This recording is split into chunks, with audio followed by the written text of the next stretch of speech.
तो हम भी साल के इन महीनों के हिसाब से सर्दियों की बर्फ का इंतजार ही कर रहे हैं, जो कि अभी तक नहीं पड़ी।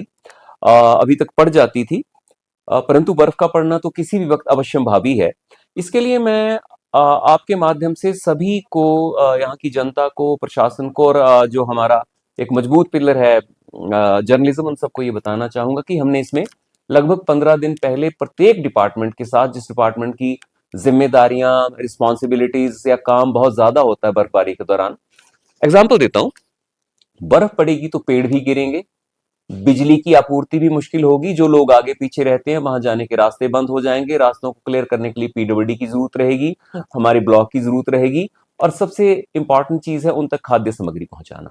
तो इन सब डिपार्टमेंट्स को जरूरी दिशा निर्देश दिए जा चुके हैं कि किस तरह से आपने अपनी सप्लाई, जैसे मैं खाद्य पूर्ति की बात करूं, कि सफिशिएंट स्टॉक यहां पे होना चाहिए कि एकदम से अगर किसी ऐसे घर जहां पहुंचने का रास्ता थोड़ा मुश्किल है या मुमकिन नहीं है, तो वहां किस तरह से पहुंचा के आपने सामान पहुंचाना है। बिजली अगर चली जाती है, नेचुरली पेड़ गिरेंगे तो पावर कट भी लगेगा, तो उसमें भी हमने जो जरूरी दिशा निर्देश हैं वो दिए हैं। डीएफओ साहब से भी बात हुई है। हमारी अपना जो फायर डिपार्टमेंट है वो भी इसमें ट्रेन है, जरूरत पड़ने पे पेड़ कैसे काटे जाते हैं, उनकी शाखाओं को किस तरह से लूपिंग की जाती है।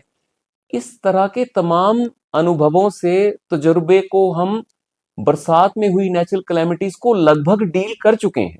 फर्क इतना है कि उस समय कैलेमिटी हुई थी बारिशों से, इस बार भगवान ना करे, खुदा ना खास्ता ऐसा हो कि बर्फ से इस तरह की कोई कैलेमिटी हो। बाकी बर्फबारी तो होनी है, लेकिन हम तैयार हैं।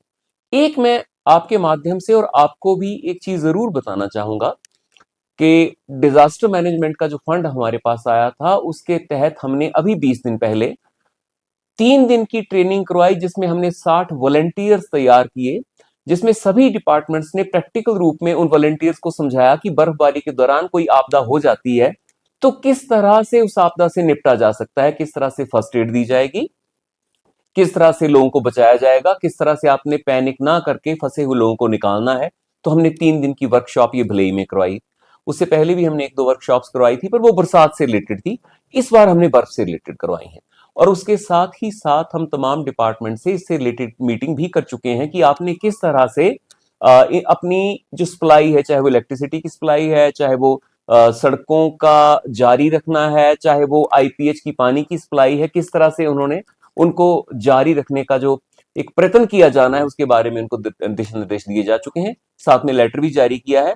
साथ में ये जो हमने एक वर्कशॉप करवाई है 3 दिन की वॉलेंटियर्स को, कि बर्फबारी से किस तरह से खुद भी बच के, लोगों को भी बचा के, उनके रोजमर्रा की जरूरियात को किस तरह से पूरा करना है, हम उनके साथ शेयर कर चुके हैं। तो हमारी तैयारी पक्की है। बाकी तो बहुत सी चीजें हैं जो ना मेरे हाथ में ना अधिकारी के हाथ में होती हैं। कुछ कुछ चीजें हमें भगवान पे, खुदा पे छोड़ देनी चाहिए। बाकी हमारी तैयारी पूरी है।